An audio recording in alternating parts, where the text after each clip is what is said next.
Hello दोस्तों, नमस्कार। स्वागत है आपका हमारे इस चैनल में। जैसा कि आप सभी को पता है कि हमारे इस चैनल पर राजस्थान हाईकोर्ट एलडीसी की क्लास चल रही है और हमने बहुत सारी हिंदी के टॉपिक कंप्लीट करा दिए हैं। अगर आपने वीडियो नहीं देखी है तो एक बार चैनल पर विजिट करके ज़रूर देखें। और जो आज की वीडियो होने वाली है ये वन रक्षक एवं वनपाल वाला मॉडल पेपर है। ऐसा नहीं है कि ओनली वन रक्षक और वनपाल वाले बच्चों के लिए, ये सभी कैंडिडेट के लिए जो किसी भी चीज़ की तैयारी कर रहे हो, चाहे आप रीट की कर रहे हो, चाहे सीईटी की, चाहे राजस्थान हाईकोर्ट एलडीसी की, किसी चीज़ की भी तैयारी कर रहे हो, आपके लिए ये वीडियो होने वाली है। क्योंकि इसके अंदर ऑल इंडिया लेवल से भी क्वेश्चन डाले हुए हैं, राजस्थान लेवल के भी क्वेश्चन डाले हुए हैं, हर तरीके के क्वेश्चन है इस पेपर के अंदर। तो आप भी इस वीडियो को पूरा देखें क्योंकि आपका भी जीके का पोर्शन एकदम से मजबूत होगा। और अगर आपने पुरानी वीडियो नहीं देखी है तो एक बार सारी वीडियो देखें, क्योंकि हमने जीके की भी बहुत सारी वीडियो कवर करा रखी हैं और करंट अफेयर्स की भी करा रखी हैं। तो वो सारी वीडियो एक बार देखें और हिंदी की भी जरूर देखें। तो चलिए वीडियो को स्टार्ट करते हैं। तो पहला क्वेश्चन कह रहा है कि निम्नलिखित में से कौन सा युग्म सम्मिलित नहीं है। क्वेश्चन कह रहा है कि निम्नलिखित में से कौन सा युग्म सम्मिलित नहीं है। तो इसका करेक्ट आंसर क्या हो जाएगा? सेल्सियस ऊष्मा की इकाई, ये सम्मिलित नहीं है। बाकी डेसिबल जो इकाई है वो ध्वनि की प्रबलता की इकाई है। अश्व शक्ति है वो शक्ति की इकाई है। समुद्री मील है वो नौ संचालन में दूरी की इकाई है। लेकिन सेल्सियस ऊष्मा की इकाई नहीं है। और नेक्स्ट क्वेश्चन की बात कर लेते हैं। डायनेमो का कार्य क्या है? डायनेमो का कार्य है, क्या कार्य है? तो करेक्ट आंसर हो जाएगा यांत्रिक ऊर्जा को विद्युत ऊर्जा में परिवर्तन करना। यांत्रिक ऊर्जा का विद्युत ऊर्जा में परिवर्तन, ये डायनेमो का कार्य है। और नेक्स्ट क्वेश्चन कि शीतकाल में जब ठंड से जल जम जाता है, तब मछलियां और अन्य जलीय जीव क्या हो जाता है उनका? तो करेक्ट आंसर हो जाएगा जीवित रह सकते हैं, क्योंकि जल का केवल ऊपरी परत ही जमता है। करेक्ट आंसर ये हो जाएगा, जीवित रह सकते हैं क्योंकि जल का केवल ऊपरी परत ही जमता है। नेक्स्ट क्वेश्चन कि द्रवों तथा गैसों में ऊष्मा का स्थानांतरण निम्न में से किस विधि द्वारा होता है? द्रवों तथा गैसों में ऊष्मा का स्थानांतरण निम्न में से किस विधि द्वारा होता है? तो करेक्ट आंसर क्या हो जाएगा? संवेदन द्वारा। बहुत ही अच्छा इंपॉर्टेंट क्वेश्चन है कि द्रवों तथा गैसों में ऊष्मा का स्थानांतरण निम्न में से किस विधि द्वारा होता है? तो संवेदन द्वारा। ये स्टार्टिंग के 5 से 10 क्वेश्चन साइंस वाले, उसके बाद जीके वाला पोर्शन आ जाएगा। और नेक्स्ट क्वेश्चन की बात कर लेते हैं। नेक्स्ट क्वेश्चन क्या कह रहा है कि निम्नलिखित में से सत्य कथन है। निम्न में से सत्य कथन कौन कौन से हैं ये बताना है हमको। तो इसका करेक्ट आंसर बताना है। इसका करेक्ट आंसर हो जाएगा फर्स्ट एंड सेकंड दोनों सही है, यानी कि सी ऑप्शन इसका करेक्ट हो जाएगा। किसी प्रपथ में धारा का प्रवाह सदैव एक ही दिशा में होता रहता है, इसे दिष्ट धारा डीसी कहते हैं। प्रत्यावर्ती धारा जिसको एसी बोलते हैं, ऐसे लिखा रहता है ना बोर्ड्स वगैरह पे, एसी और डीसी। तो प्रत्यावर्ती धारा एसी का प्रवाह एकांतर क्रम में समांतर रूप से आगे और पीछे होता है। और नेक्स्ट क्वेश्चन कि शुष्क सेल में प्रयुक्त विद्युत अपघट्य होता है। तो करेक्ट आंसर हो जाएगा इसका मैंगनीज डाइऑक्साइड, सोडियम क्लोराइड और कार्बन। शुष्क सेल में प्रयुक्त विद्युत अपघट्य कौन कौन से होते हैं? मैंगनीज डाइऑक्साइड, सोडियम क्लोराइड और कार्बन। और नेक्स्ट क्वेश्चन कि ट्रांसफार्मर का कार्य क्या है? प्रत्यावर्ती धारा को घटाने तथा बढ़ाने में प्रयुक्त होता है। प्रत्यावर्ती धारा को घटाने तथा बढ़ाने में प्रयुक्त होता है। और नेक्स्ट क्वेश्चन सूची फर्स्ट और सूची सेकंड। इसमें क्वेश्चन कह रहा है कि सूची फर्स्ट को सूची सेकंड से सम्मिलित कीजिए तथा सूचियों के नीचे दिए गए कोड से सही उत्तर चुनिए। तो इसका करेक्ट आंसर क्या हो जाएगा? इसका करेक्ट आंसर हो जाएगा डी के अंदर क्या है? डी इसका करेक्ट आंसर हो जाएगा। डी के अंदर है ए में चौराहे फोर्स से, यानी कि प्लेग जीवाणु। और बी का हो जाएगा थर्ड, यानी एड्स विषाणु के द्वारा फैलता है। और गंजापन कवक द्वारा। और पायरिया प्रोटोजोआ द्वारा। आई होप आपको ये अच्छे से समझ में आ गया होगा। देख लो अच्छे से, इसका फोर्थ ऑप्शन हो जाएगा क्वेश्चन नंबर 8 का। और नेक्स्ट क्वेश्चन की बात कर लेते हैं कि तेल पानी में तेल होता है, उसका पानी में क्या हो जाता है? आप सभी को पता ही होगा। तो इसका करेक्ट आंसर हो जाएगा तेल के अणु पानी से बड़े होते हैं। जो तेल के अणु होते हैं वो पानी से बड़े होते हैं, इसलिए वो ऊपर तैरता रहता है, पानी में घुलता नहीं है। और नेक्स्ट क्वेश्चन की बात कर लेते हैं कि मिट्टी के घड़ों में जमा पानी ग्रीष्म काल में ठंडा हो जाता है, इसका क्या कारण है? मिट्टी के घड़ों में जमा पानी ग्रीष्म काल में ठंडा हो जाता है, इसका क्या कारण है? तो करेक्ट आंसर उसका हो जाएगा बाष्पीकरण। मिट्टी के घड़ों में जमा पानी ग्रीष्म काल में ठंडा हो जाता है, इसका क्या कारण है? बाष्पीकरण इसका राइट आंसर हो जाएगा। अब बात करते हैं जीके का पोर्शन आ गया इस पेपर के अंदर, जीके का पोर्शन जो आप सभी के लिए काफ़ी इंपॉर्टेंट रहेगा। तो क्वेश्चन की बात करते हैं कि हड़प्पा सभ्यता में एक उन्नत जल प्रबंधन प्रणाली का साक्ष्य मिला है। हड़प्पा सभ्यता में एक उन्नत जल प्रबंधन प्रणाली का साक्ष्य मिला है, तो करेक्ट आंसर इसका हो जाएगा धौलावीरा में। कहाँ पे मिला है? धौलावीरा में। मौर्य काल में सीता से क्या तात्पर्य था? तो करेक्ट आंसर इसका हो जाएगा राज की भूमि से प्राप्त आय, राज की भूमि से प्राप्त आय। और नेक्स्ट क्वेश्चन कि भारत में कुब्बत उल इस्लाम मस्जिद का निर्माण किसके द्वारा किया गया था? तो करेक्ट आंसर बताना इसका। करेक्ट आंसर क्या हो जाएगा? कुतुबुद्दीन ऐबक। कुतुबुद्दीन ऐबक। कुब्बत उल इस्लाम मस्जिद का निर्माण किसके द्वारा किया गया? कुतुबुद्दीन ऐबक के द्वारा। और नेक्स्ट क्वेश्चन कि राजशेखर एवं जिनप्रभु सूरी जैसे जैन विद्वानों को दिल्ली के किस सुल्तान ने राजकीय संरक्षण प्रदान किया? तो करेक्ट आंसर इसका हो जाएगा मोहम्मद बिन तुगलक इसका करेक्ट आंसर हो जाएगा। और नेक्स्ट क्वेश्चन कि भक्ति रस की महान कवयित्री मीराबाई थी। भक्ति रस की महान कवयित्री मीराबाई थी, तो इसका करेक्ट आंसर क्या हो जाएगा? मेवाड़ के राजपूत शासक की पत्नी। मेवाड़ का जो राजपूत शासक था उसकी पत्नी थी भक्ति रस की महान कवयित्री मीराबाई। और नेक्स्ट क्वेश्चन की बात करते हैं कि मुगल प्रशासन में महोत्सव था, तो करेक्ट आंसर इसका हो जाएगा लोक आचरण अधिकारी। और नेक्स्ट क्वेश्चन की बक्सर के युद्ध के समय अंग्रेजी सेना का नेतृत्व किसने किया? तो किसने किया था? करेक्ट आंसर हो जाएगा हेक्टर मुनरो ने। बहुत ही अच्छे क्वेश्चन है, आपकी एग्जाम में कहीं ना कहीं आपको ये फ़ायदा पहुंचाएंगे, क्योंकि 80-90 क्वेश्चन होने वाले हैं, तो ये बहुत ही इंपॉर्टेंट रहेंगे आपकी एग्जाम की दृष्टि से, क्योंकि यहाँ से भी क्वेश्चन उठ के आ सकता है और आपको काफ़ी नॉलेज मिलेगी अगर आप पूरी वीडियो अच्छे से देखोगे। तो बक्सर के युद्ध के समय अंग्रेजी सेना का नेतृत्व किसने किया? तो हेक्टर मुनरो ने किया था। और नेक्स्ट क्वेश्चन की बात कर लेते हैं। भारतीय शिक्षा का मैग्ना कार्टा इसको बोलते हैं क्या? महाधिकार पत्र कहा जाता है। किसको कहा जाता है? तो वुड का घोषणा पत्र 1854। और नेक्स्ट क्वेश्चन कि निम्नलिखित में से किसने 1857 के विद्रोह को प्रथम भारतीय स्वातंत्र युद्ध की संज्ञा दी? तो करेक्ट आंसर इसका हो जाएगा बी.डी. सावरकर ने। बी.डी. सावरकर इसका राइट आंसर हो जाएगा। वह राष्ट्रीय नेता जो 1925 में सेंट्रल लेजिस्लेटिव असेंबली के अध्यक्ष निर्वाचित हुए थे, तो करेक्ट आंसर इसका हो जाएगा विट्ठल भाई पटेल इसका करेक्ट आंसर हो जाएगा। नेक्स्ट क्वेश्चन कि निम्नलिखित में से कौन सा तट भारत के पश्चिमी तट का भाग नहीं है? ऐसा कौन सा तट है जो भारत के पश्चिमी तट का भाग नहीं है? तो करेक्ट आंसर इसका हो जाएगा कोरोमंडल तट इसका राइट आंसर हो जाएगा।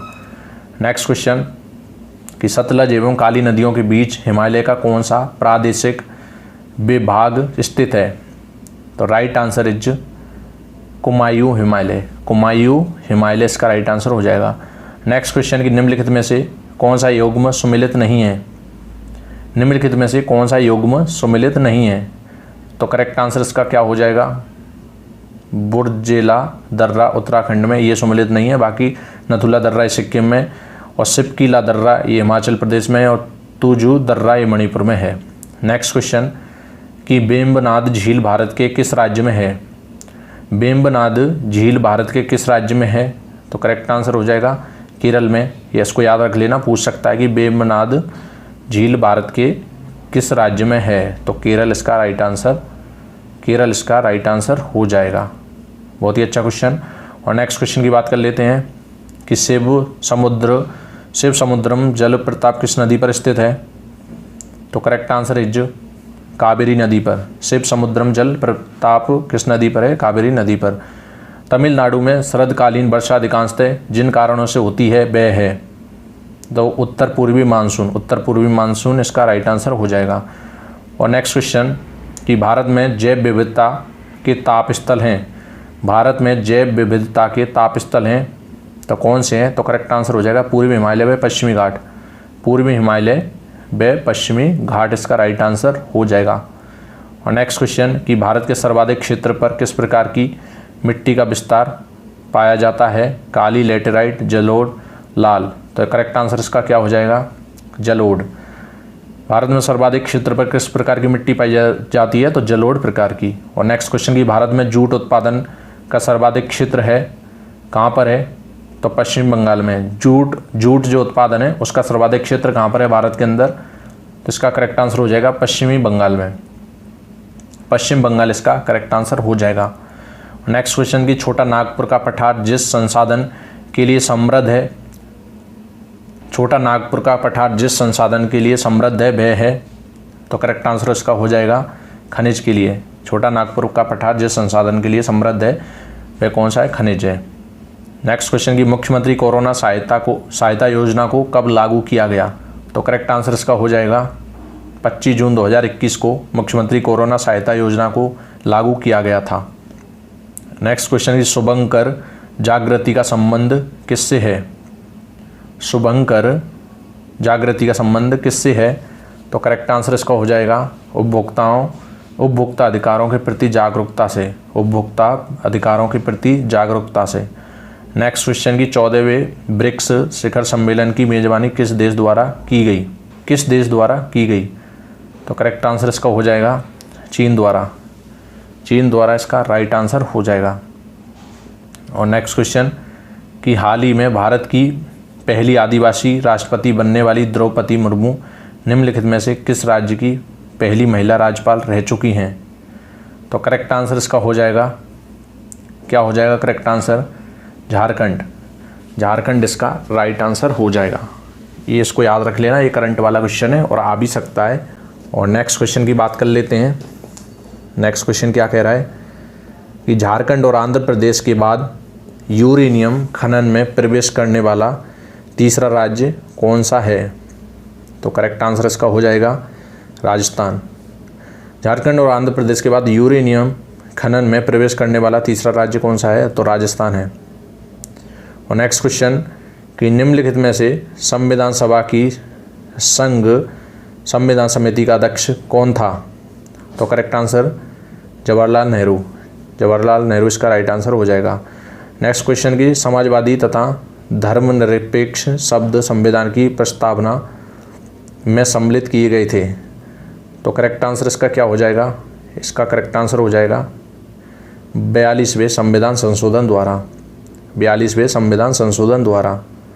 नेक्स्ट क्वेश्चन कि मौलिक अधिकारों के अंतर्गत कौन सा अनुच्छेद बच्चों के शोषण से संबंधित है? मौलिक अधिकारों के अंतर्गत कौन सा अनुच्छेद बच्चों के शोषण से संबंधित है? Important question. तो अनुच्छेद 24। अनुच्छेद 24 का राइट आंसर हो जाएगा।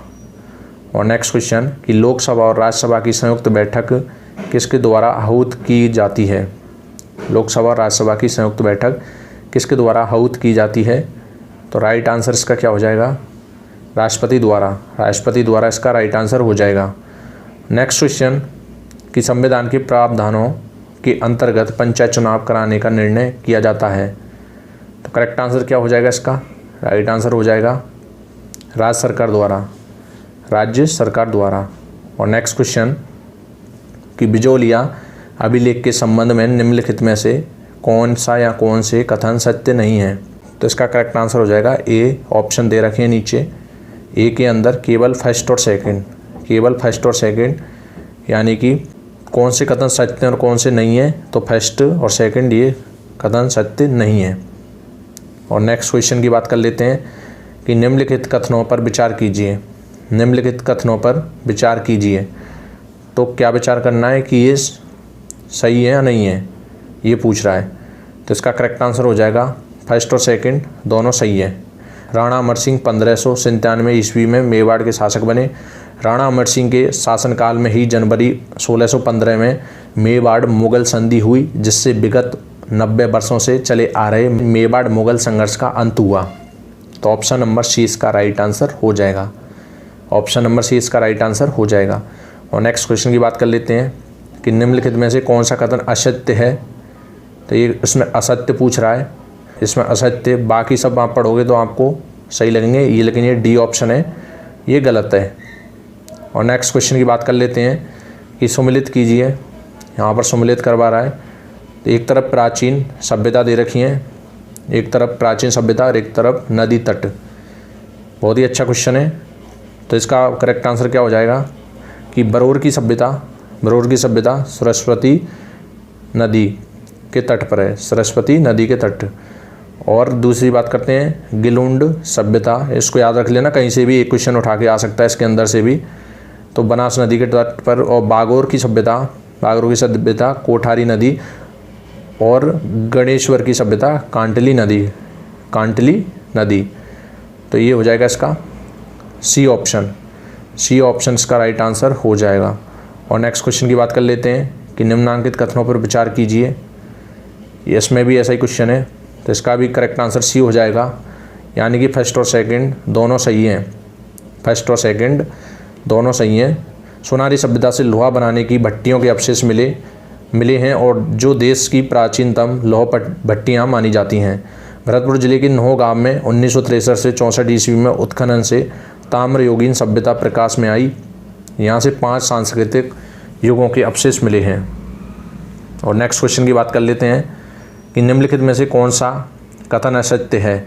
ऐसे ही क्वेश्चन आएंगे आपके, जो ये मॉडल पेपर है आपके वन रक्षक एवं वनपाल के अंदर, सेम ऐसे क्वेश्चन देखे जाएंगे। आपको क्वेश्चन चेंज हो सकता है टॉपिक से, लेकिन इतने ही बड़े क्वेश्चन आएंगे, तो आप अच्छे से तैयारी कर लें। अभी से आपके पास थोड़ा तो टाइम बचा ही है।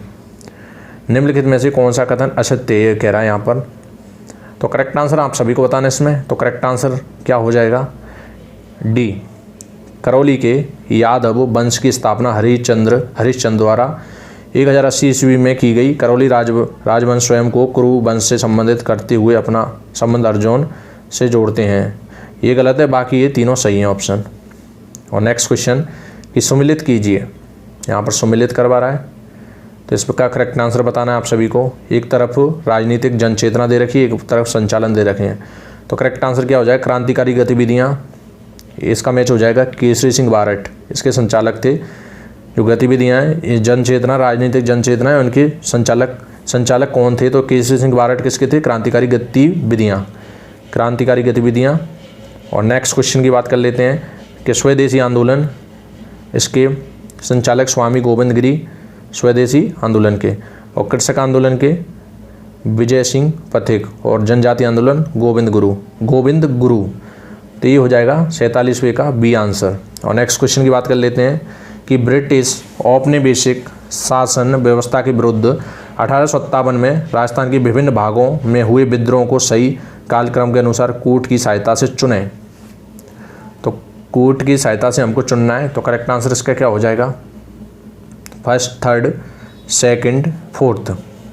पहला आ जाएगा फर्स्ट ये वाला, फिर आ जाएगा थर्ड, फिर आ जाएगा सेकंड, फिर आ जाएगा 4, यानी कि बी ऑप्शन इसका करेक्ट हो जाएगा। और नेक्स्ट क्वेश्चन कि सम्मिलित कीजिए। प्रजामंडल और संस्थापक दे रखे हैं, तो इसका करेक्ट आंसर बताना है। इसमें डी इसका करेक्ट आंसर हो जाएगा। तीसरा, पहला, दूसरा, चौथा। तीसरा, पहला और दूसरा, चौथा। तो इसका ये करेक्ट आंसर हो जाएगा कि एक तरफ प्रजामंडल, एक तरफ संस्थापक। तो ये ऐसे मैच हो जाएंगे, आप अच्छे से इनको पढ़ लेना। और नेक्स्ट क्वेश्चन की बात कर लेते हैं कि राजस्थान में ब्रिटिश शासनकाल के दौरान क्रांतिकारी गतिविधियों के संबंध में निम्नलिखित में से कौन से कथन सत्य हैं।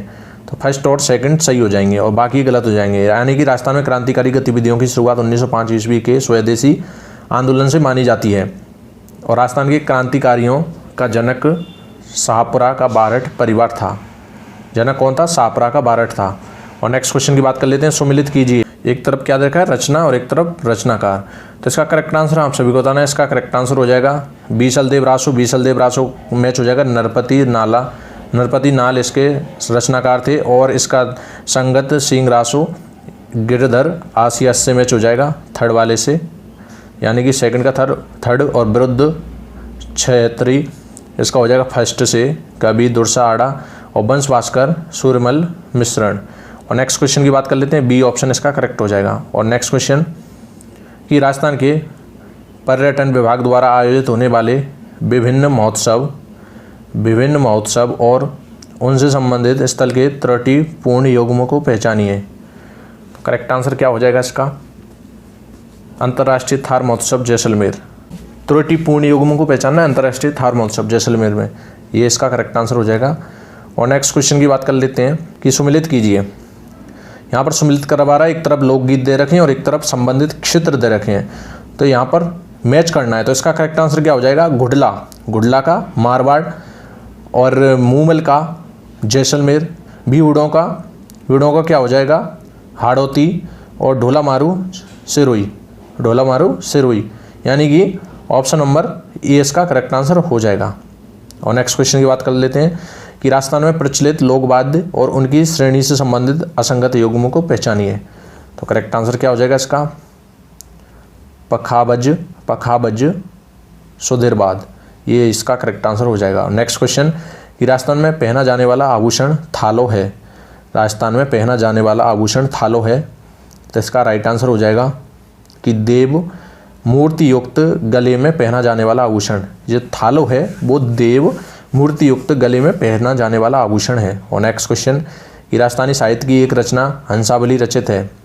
तो करेक्ट आंसर इसका क्या हो जाएगा? किसके द्वारा रचित है? तो असाइद द्वारा, असाइद द्वारा इसका राइट आंसर हो जाएगा। और नेक्स्ट क्वेश्चन की महिला संत कर्माबाई राजस्थान के किस स्थल से संबंधित थी?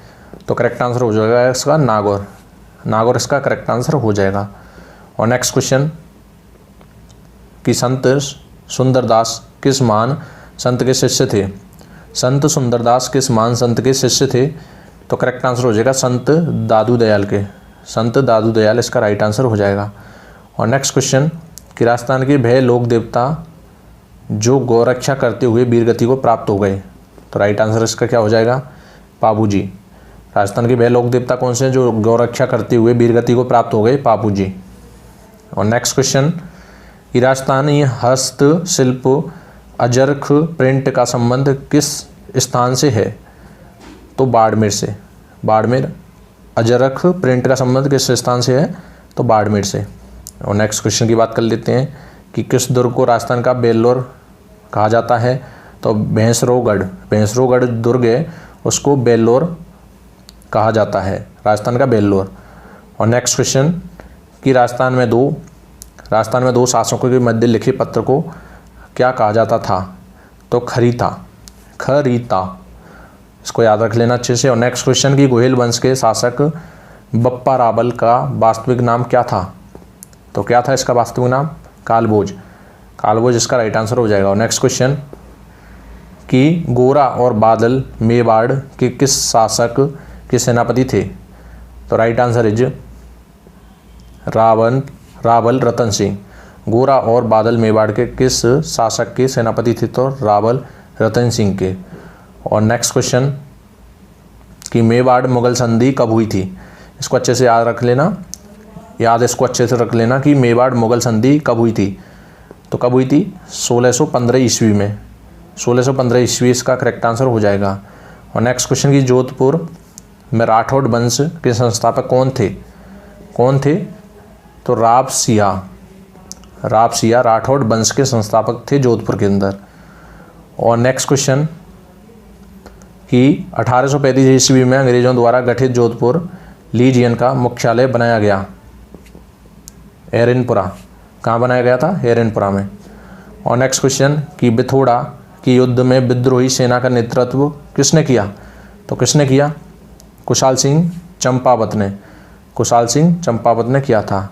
और नेक्स्ट क्वेश्चन की गोविंद गिरी द्वारा स्थापित संप सभा का प्रथम अधिवेशन कब और कहाँ आयोजित किया गया? तो राइट आंसर इज 1903 ईस्वी में मानगढ़ की पहाड़ी बांसवाड़ा में, 1903 ईस्वी में मानगढ़ की पहाड़ी बांसवाड़ा में। और नेक्स्ट क्वेश्चन क्या हो जाएगा? किसके नेतृत्व में बूंदी में किसान आंदोलन का प्रारंभ किया गया? किसके नेतृत्व में बूंदी में किसान आंदोलन का प्रारंभ किया गया? तो डी पंडित नैनूराम शर्मा, पंडित नैनूराम शर्मा। और नेक्स्ट क्वेश्चन कि केसरी सिंह बारठ की भय रचना जिसमें मेवाड़ के महाराजा फतेह सिंह को दिल्ली दरबार में उपस्थित न होने का संदेश दिया था। तो करेक्ट आंसर चेतावनी रा चंगट्या। और नेक्स्ट क्वेश्चन कि निम्नलिखित में से राजस्थान के किस जिले की सीमा मध्य प्रदेश से नहीं लगती है। राजस्थान का इनमें से जो ऑप्शन दे रखे हैं इनमें से ऐसा कौन सा जिला है जिसकी सीमा मध्य प्रदेश से नहीं लगती है। कोटा, धौलपुर, भीलवाड़ा, भरतपुर। तो आप सभी को अगर आपने अच्छे से पढ़ा होगा तो आंसर याद होगा। तो करेक्ट आंसर इसका हो जाएगा भरतपुर, क्योंकि भरतपुर इधर आ जाता है। ये तीनों की लगती है, धौलपुर, कोटा, भीलवाड़ा की। और नेक्स्ट क्वेश्चन कि राजस्थान में सर्वाधिक अंतर्राष्ट्रीय सीमा बनाने वाला संभाग कौन सा है। तो करेक्ट आंसर क्या हो जाएगा, अंतर्राष्ट्रीय सीमा बनाने वाला संभाग कौन सा है। तो करेक्ट आंसर इसका हो जाएगा जोधपुर संभाग। नेक्स्ट क्वेश्चन कि राजस्थान में अवस्थित 56 का मैदान किसका भाग है। राजस्थान में अवस्थित 56 का मैदान किसका भाग है। तो इसका करेक्ट आंसर हो जाएगा माही एवं इसकी सहायक नदियों के अपभा क्षेत्र का भाग है। बहुत ही इंपॉर्टेंट क्वेश्चन कि 56 का मैदान किसका भाग है राजस्थान में। तो माही एवं इसकी सहायक नदियों के अपभा क्षेत्र का भाग है। और नेक्स्ट क्वेश्चन कि निम्नलिखित में से कौन सा दर्रा ब्यावर तहसील यानी अजमेर में स्थित नहीं है। तो करेक्ट आंसर इसका हो जाएगा रामगढ़ का दर्रा। रामगढ़ का दर्रा इसका राइट आंसर हो जाएगा। और नेक्स्ट क्वेश्चन की निम्नलिखित में से कौन सी चंबल की सहायक नदी है। कौन सी चंबल की सहायक नदी है। तो काली सिंध नदी है, वो चंबल की सहायक नदी है। नेक्स्ट क्वेश्चन राजस्थान का कौन सा जिला पश्चिमी मरुस्थलीय प्रदेश के अंतर्गत नहीं आता है। तो करेक्ट आंसर इसका हो जाएगा अजमेर। राजस्थान का कौन सा जिला पश्चिमी मरुस्थलीय प्रदेश के अंतर्गत नहीं आता है। अजमेर नहीं आता है, बाकी जोधपुर, बाड़मेर, नागौर ये आते हैं। और नेक्स्ट क्वेश्चन कि दक्षिणी अरावली के किन दो पहाड़ियों के बीच के भाग में स्थित पठार को भोराट का पठार कहा जाता है। तो करेक्ट आंसर इज क्या हो जाएगा इसका, कुंभलगढ़ और गोगुंदा के बीच। कुंभलगढ़ और गोगुंदा के बीच। और नेक्स्ट क्वेश्चन की इंदिरा गांधी नहर से निकाली गई एकमात्र शाखा जो नहर के बाईं ओर से निकाली गई है। इंदिरा गांधी नहर से निकाली गई एकमात्र शाखा जो नहर की बाईं ओर से निकाली गई है। तो राइट आंसर इसका क्या हो जाएगा, रावतसर शाखा। रावतसर शाखा इसका राइट आंसर हो जाएगा। और नेक्स्ट क्वेश्चन कि निम्नलिखित में से कौन सा जिला माही बजाज सागर परियोजना से लाभान्वित नहीं होता है। तो इसका करेक्ट आंसर हो जाएगा झालावाड़। झालावाड़ जो जिला है जो माही बजाज सागर परियोजना से लाभान्वित नहीं होता है। बाकी ये तीन ऑप्शन दे रखे हैं, 3 जिले दे रखे हैं, ये होते हैं। और नेक्स्ट क्वेश्चन कि निम्नलिखित में से कौन सा युग्म सुमेलित नहीं है। निम्नलिखित में से कौन सा युग्म है जो सुमेलित नहीं है। तो करेक्ट आंसर हो जाएगा राजसमंद झील है जो जयपुर में नहीं है, बाकी ये सब मैच हो रहे हैं।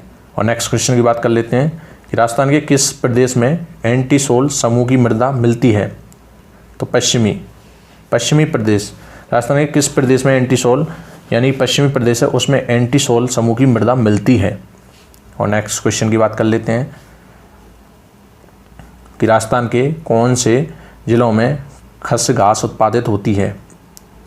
तो करेक्ट आंसर इसका हो जाएगा टोंक, सवाई माधोपुर और भरतपुर। टोंक, सवाई माधोपुर और भरतपुर इसका राइट आंसर हो जाएगा। यहाँ पर कैसी घास मिलती है, कैसी घास उत्पादित होती है, खस घास। और नेक्स्ट क्वेश्चन की राजस्थान के भरतपुर जिले का वन्यजीव शुभंकर है। क्या है वन्यजीव शुभंकर। तो करेक्ट आंसर इसका हो जाएगा सारस, क्रेन, जो साइबेरियन सारस जो पक्षी आते हैं ना विदेशों से, भरतपुर के वन्यजीव अभ्यारण्य में। और नेक्स्ट क्वेश्चन की भैंसरोगढ़ अभ्यारण्य का विस्तार राज्य के किस जिले से है, किस जिले में है। तो करेक्ट आंसर इसका हो जाएगा, क्या हो जाएगा, चित्तौड़गढ़। भैंसरोगढ़ अभ्यारण्य का विस्तार राज्य के किस जिले में है, तो वो चित्तौड़गढ़ इसका राइट आंसर हो जाएगा। और नेक्स्ट क्वेश्चन कि राष्ट्रीय बीजीय मसाला अनुसंधान संस्थान स्थित है। राष्ट्रीय बीजीय मसाला अनुसंधान संस्थान स्थित है, तो कहाँ है ये, अजमेर में। अजमेर इसका राइट आंसर हो जाएगा। लास्ट एंड फाइनल क्वेश्चन इस वीडियो का कि राजस्थान में पाई जाने वाली बकरी की कौन सी नस्ल मांस के लिए अच्छी मानी जाती है। राजस्थान में पाई जाने वाली बकरी की कौन सी नस्ल है जो मांस के लिए अच्छी मानी जाती है। तो राइट आंसर इसका हो जाएगा सिरोही। सिरोही एक नस्ल है जो मांस के लिए अच्छी मानी जाती है। तो ये थे दोस्तों 88 क्वेश्चन थे और हमने बहुत ही अच्छे तरीके से इम्पोर्टेंट क्वेश्चन लेके आए। ये मॉडल पेपर है वन रक्षक एवं वनपाल का, ऐसी पैटर्न आता है।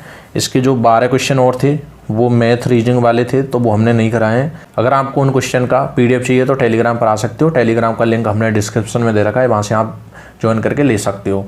और आपको ये वीडियो कैसी लगी आप कमेंट सेक्शन में ज़रूर बताना। और अगर आपने पुरानी वीडियो नहीं देखी तो एक बार जाके ज़रूर देखें। और ये वीडियो सभी के लिए बहुत ही इंपॉर्टेंट है, क्योंकि इसमें राजस्थान की हिस्ट्री, कल्चर वगैरह और ज्योग्राफी से रिलेटेड काफ़ी क्वेश्चन थे, तो वो आप सभी के लिए काफ़ी फायदेमंद होंगे।